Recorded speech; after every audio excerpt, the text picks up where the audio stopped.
Good evening. Dr. Gary here. Dr. Gary on the road. We are dental practice brokers nationwide. Today's topic is going to be the attorney's opinion of selling a dental office to a buyer via slow transition and their opinions. We're going to get into what happened not even 24 hours ago. We'll talk to you about that.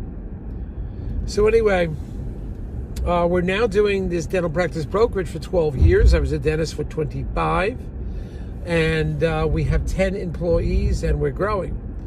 We have 2 CPA accountants, marketing director, operations director, 5 development acquisition people. So we are really excited about this. Our contact info is dentalpracticeguide.com, nationwide dentalpracticebrokers.com, 201-663-0935. Feel free to call us anytime you want a free consultation, a free appraisal. We're more than happy to accommodate you. You have a question that you're not sure of, give us a call. We'll help you out. We're doing this long enough. We don't have all the answers, but we've been through a lot many times. Every deal is different. We learn on each deal. But we're humble enough to say we're still learning because there's always something new that happens. So anyway, the information you're about to hear is for entertainment purposes only. It is not legal or business advice. If you're thinking about selling to a large DSO, corporate dentistry, call us. Because often they will pay our commission, so therefore there'll be no commission to you. And sometimes, and we know how to pick and choose who we think are the best ones because we see what they're like.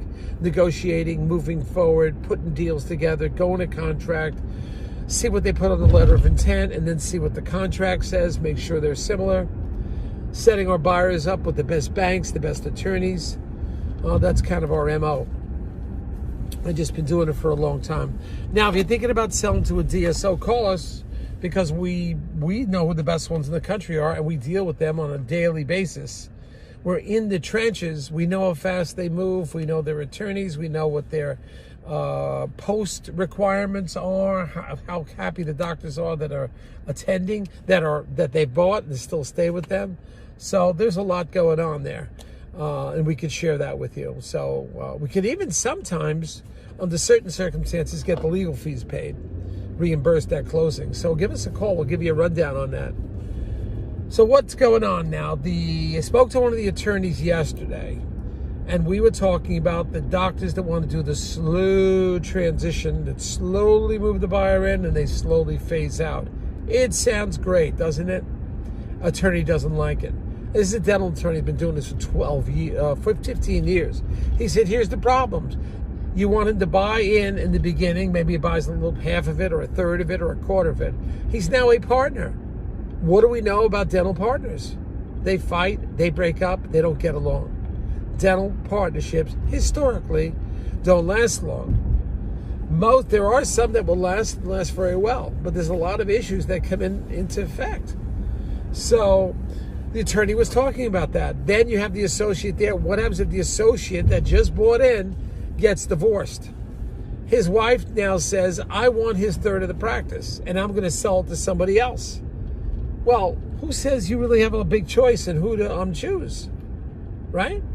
Who are you going to choose? He's going to go out or she's going to try to sell it to somebody that she doesn't know probably.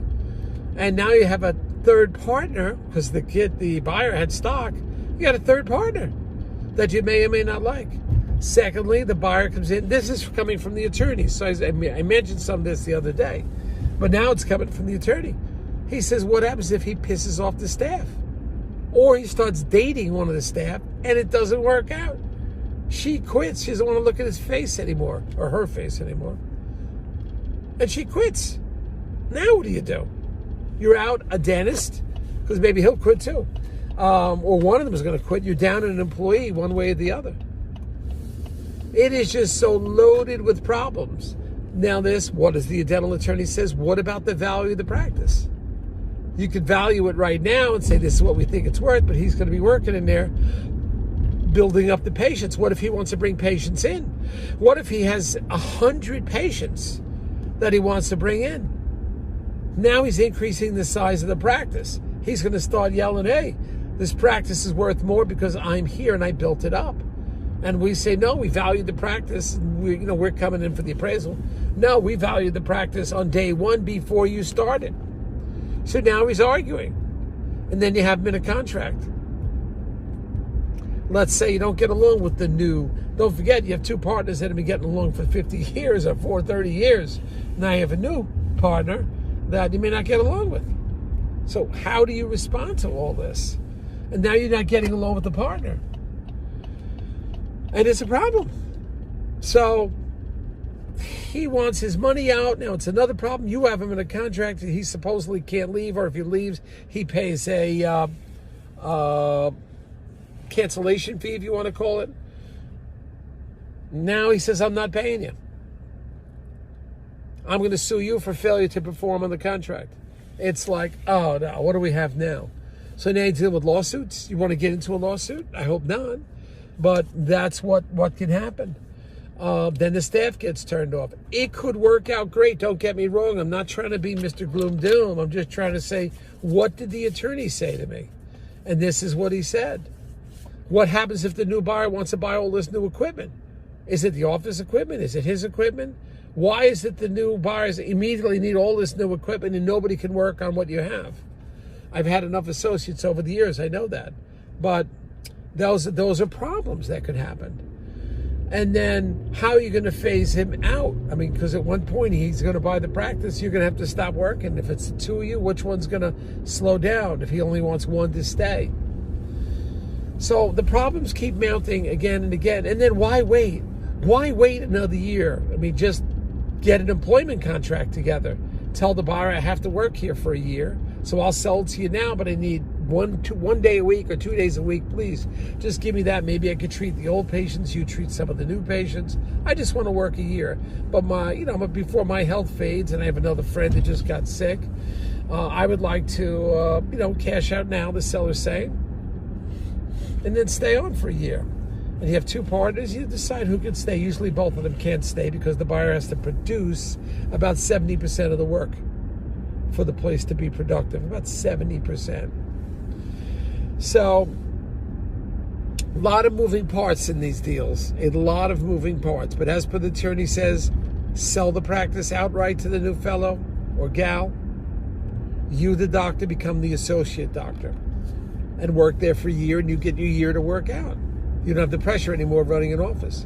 And if it doesn't work out, you've had 40 years that you've been successful.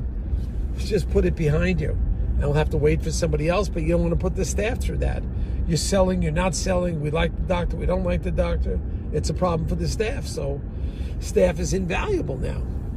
So you've got to figure out what you're going to do here. So as per the attorney, don't do the slow buy-in. If the young doctor, male, female, is interested, sell it to them. Write a new employment contract, see what happens. But do not, under any circumstance, do the slow buy-in. This is one person's opinion. You can get other opinions. All right, signing off. I'm still working. Got to meet a doctor now. I'll see you, team. Goodbye.